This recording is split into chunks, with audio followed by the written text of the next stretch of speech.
Sveiki visiem! Es šodien esmu Uzvaras parkā Rīgā, un šeit ir slēpošanas trase. Varbūt kāds vēl to nezināja, varbūt kāds šeit vēl nav atnācis šajā ziemā. Es silti iesaku, ir fantastisks laiks, nav pārāk augsts, -1 grāds, tas ir ļoti foršs laiks. Nav pārāk augsts, un, kā redzat, es esmu džemperītī, un jā, visu dienu var slēpot pa 5 eiro, un šajā komplektā ietilps slēpju zābaki, pašas slēpes un nūjas. Jā.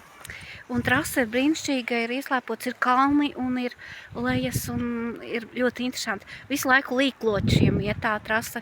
Tas ir gan maziem bērniem, gan pieaugušiem, gan pusauģiem, jebkuram vecumam. Jā, tā kā nāciet un slēpojiet, jā.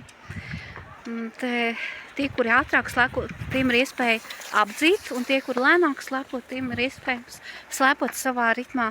Pat ja jūs nereiz neesat bijuši slēpēm, iesaku izmēģināt, jā. To var ik viens, jā. Tā.